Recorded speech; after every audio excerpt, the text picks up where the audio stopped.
ओम शांति। कोई भी अच्छा काम शुरू करते हैं तो कहते हैं श्री गणेश करो। विघ्न विनाशक, दुख हरता, सुख करता, सिद्धि विनायक श्री गणेश की हम बहुत प्यार से महिमा करते हैं, उन्हें याद करते हैं, पूजा करते हैं। हर कार्य की शुरुआत उनकी स्थापना से करते हैं। लेकिन क्या सिर्फ याद करना और उनकी महिमा करना क्या उतना काफ़ी है? क्यों ना उनसे प्रेरणा लें, उनकी विशेषताएं, उनकी शक्तियाँ अपने जीवन में धारण करें और सिर्फ श्री गणेश जी की महिमा न करें, खुद ही श्री गणेश जैसे बन जाए। श्री गणेश जी की जो जन्म की कहानी है वो हमें बहुत कुछ सिखाती है।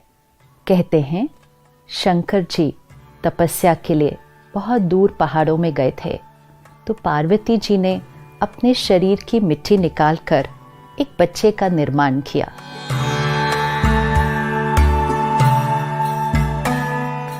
एक दिन पार्वती जी ने उस बच्चे को घर के बाहर खड़ा किया कि वो स्नान करने जा रही थी, तो घर में अंदर में कोई नहीं आना चाहिए।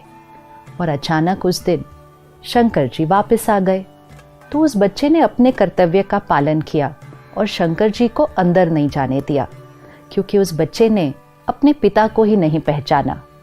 कहा जाता है शंकर जी को इतना गुस्सा आ गया कि उन्होंने उस बच्चे का सर काट दिया।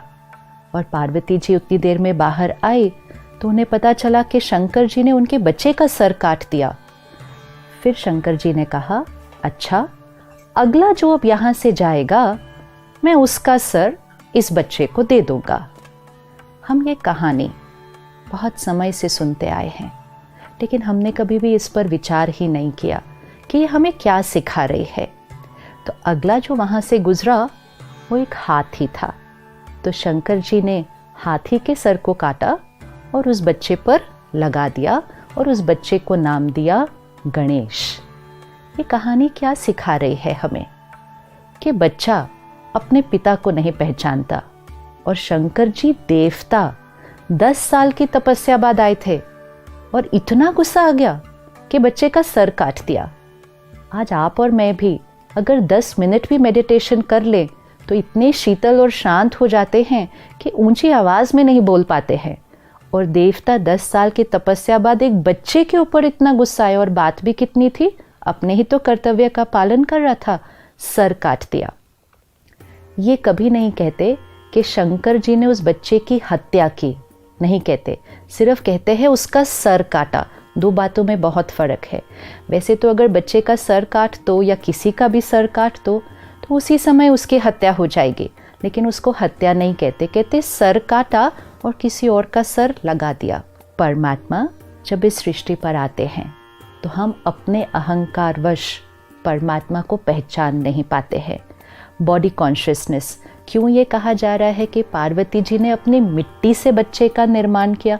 क्या किसी देवी के शरीर में इतनी मिट्टी हो सकती है? क्या हमारे शरीर में इतनी मिट्टी है कि हम एक बच्चे का निर्माण करें? तो मिट्टी से बच्चे का निर्माण किया मतलब ये शरीर मिट्टी का है। दिस इज मिट्टी, दिस इज बॉडी कॉन्शियसनेस। और इस बॉडी कॉन्शियसनेस की वजह से हम परमात्मा को पहचान नहीं पाते हैं। तो परमात्मा सबसे पहली चीज़ क्या करते हैं, हमारी बॉडी कॉन्शियसनेस के सर को काटते हैं, हमारे अहंकार के सर को काटते हैं। तो शंकर जी ने बच्चे का सर काटा। अच्छा, सर काटा ही था तो वापस वही सर लगा देते, एक और की हत्या करने की क्या ज़रूरत थी?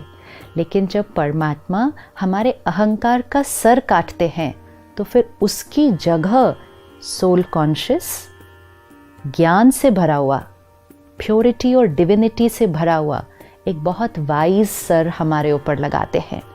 तो शंकर जी ने वो सर काट के ज्ञान का सर उस बच्चे को दिया और फिर उसका नाम रखा गणेश।